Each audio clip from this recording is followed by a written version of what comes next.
Assalomu alaykum aziz kuzatuvchilar. Mana bugun Xudo xolisa o'zimizning mushaklarni tiklash, triggerlar bilan ishlash 7 kunlik protokolimizni tugatdik. Mijozimizning muammolari, shikoyatlari bo'yindan trapetsiya mushagiga qarab tushib kelishdi. Uzun bitta payga o'xshagan narsa tortib turgan edi. Og'riqlar juda ham keskin edi va bular bilan ishlangani bu yerdagi o'sha trapetsiyaga tushib keluvchi muammoni, ya'ni o'sha payi muammosi trigger bo'lganligi uchun trigger yechildi. Undan tashqari rambovidniy mushaklarda juda ham qattiq cheklanishlar bo'lgan. Подвздошно реберный мышцаларida o'zgarishlar bo'lgan. Kvadrat mышцалар bilan ishlandi, malvigadishniy mышцалар ishlandi. Orqa son mushak, xullas kalom butun boshli bitta kompleksli ish ishlandi. Ana endi o'zlaridan честный отзывni eshitsak ham bo'ladi. Xo'p, nima bilan keluvdingiz? Qanaqa natija bilan ketyapsiz? Xo'p, bir haftacha oldin bo'yin og'rig'i bilan kelgandim. Xo'p, doktorlar aytishi bo'yicha позвоночный muammosi degan va lecheniyadan yozib bergan. Ikkita doktorga borganman, ular har xil lecheniya yozib berganda.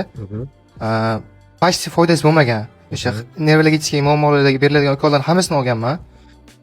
Keyin oxiri Instagramda sizni ko'rib qolib keldim. O'sha ensada bosim bo'lardi, kimdir bosayotganga o'xshab og'rirdi-da. Bo'yin mushaklari, trapetsiya mushaklari og'rirdi. Keldim, o'zi ikkita seansdan keyin o'zi sekin bosim kamayish boshladi. Endi hozir 7 kunlik anaqani tugatdik, seans tugatdik. Endi hozir hali to'liq tanam tiklangani yo'q, lekin aniq bir narsani ayta olaman, bosim kamaygan. Xo'p, hali yana bir ozgina vaqt kerak tiklanish uchun. Lekin bir 80% menimcha o'zgarish bo'ldi deb o'ylayman. 20% endi qolgan tiklanishimga bog'liq, o'zimga qarashimga bog'liq.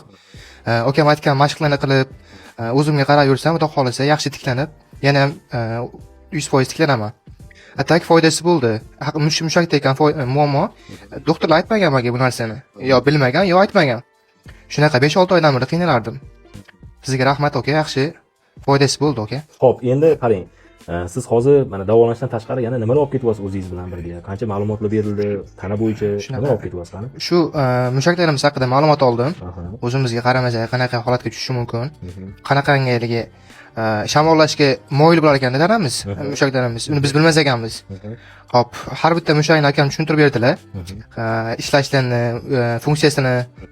Xo'p, o'zimga uyga borib endi akam bo'lmasa ham bilaman qaysi mushakni qana ishlash kerak, qana qarash kerak. Shunaqa. Hammasi zo'r. Salomat bo'ling, sizga ham rahmat bildirgan ishonchingiz uchun. Xudo xolisa endi bu yog'iga tiklanishda joyi kelgandan keyin bundan ham zo'r bo'ladi degan umiddaman. Rahmat. Aziz kuzatuvchilar, agar sizda ham shunga o'xshagan muammolar bo'lsa yoki siz ham aynan tanangizda trigger muammosi, kasalligi bor deb taxmin qilayotgan bo'lsangiz, menga murojaat qilishingiz mumkin bemalol. Va siz bilan aynan siz bilan qanaqa metod bilan, qanaqa yo'nalish bilan ishlashimiz mumkinligi to'g'risida gaplashib olishimiz mumkin. Salomat bo'ling.